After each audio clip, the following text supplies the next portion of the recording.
trahison, où l'évitement est une faute, où seule la vérité, dite avec courage et avec dignité, peut ouvrir les chemins de l'avenir.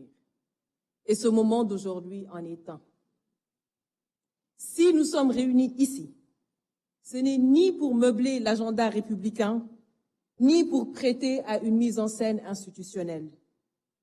Nous sommes venus répondre par conviction et nous sommes venus répondre par devoir.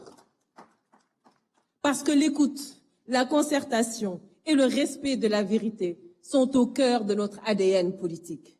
Mais aussi parce que nous devons collectivement respecter l'intelligence des Sénégalais qui n'en peuvent plus des combines politiques, des promesses sans lendemain et des stratégies de diversion.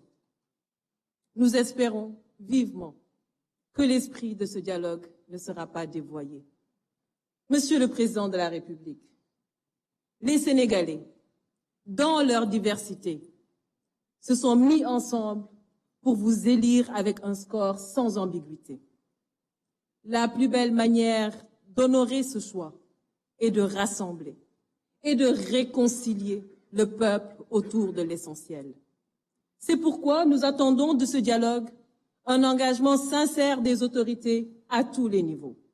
Il est temps de changer de ton et d'abandonner les discours agressifs. La parole publique doit retrouver sa dignité. Le débat politique doit être assaini, purgé des injures et des insanités qui n'y ont pas leur place. Chaque parti doit assumer la responsabilité de maîtriser ses militants. À défaut, la justice devra jouer son rôle dans toute sa rigueur. Mais nous appelons à une justice véritablement indépendante, équitable et impartiale. Nous soutenons, Monsieur le Président de la République, sans réserve, le principe de la reddition des comptes. Mais ce principe doit rester un exercice de justice, non un instrument de violence, de vengeance ou un levier de communication politique. Il ne doit pas occulter l'essentiel, la précarité croissante, l'essoufflement économique, la jeunesse en quête d'avenir, les femmes en quête de reconnaissance, la diplomatie en recul, l'insécurité alimentaire, les périls qui menacent notre sécurité intérieure et notre défense. Monsieur le Président de la République, nul ne s'attendait à des miracles au bilan de votre première année de mandat, je vous l'accorde.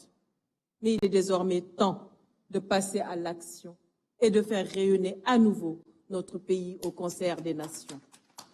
Cela fait 4 longues années que notre pays est prisonnier de tensions politiques qui ont fini de fragiliser les bases de notre économie et détourner l'attention des Sénégalais des vraies priorités.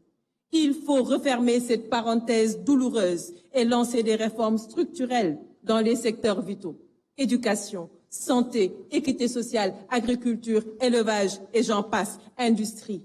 Je vous propose d'organiser des états généraux pour la relance économique afin de réinventer notre modèle. Je saisis cette tribune pour porter un plaidoyer fort en faveur du secteur privé, formel comme informel.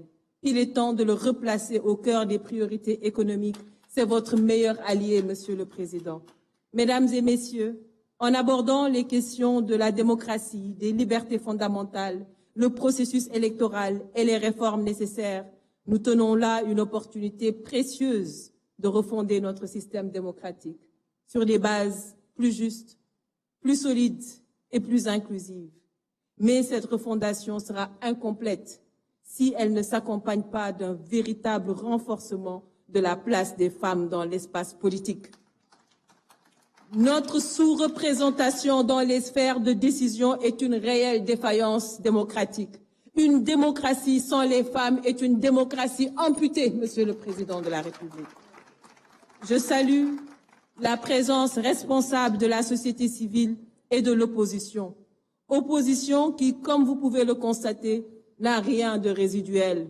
Elle est vivante, elle est consciente, elle est exigeante. Mais cette responsabilité, mes chers collègues de l'opposition, nous oblige. Car le peuple ne pardonnera plus les marchandages obscurs, les postures opportunistes ou les logiques d'appareil. Il y a un temps pour la politique et un temps pour la construction nationale. En fait, le temps de la rupture est arrivé. Et c'est pourquoi nous devons réaffirmer notre engagement exclusif au service du citoyen. J'appelle à un renouveau politique et générationnel fondé sur la compétence, l'éthique et le courage d'agir.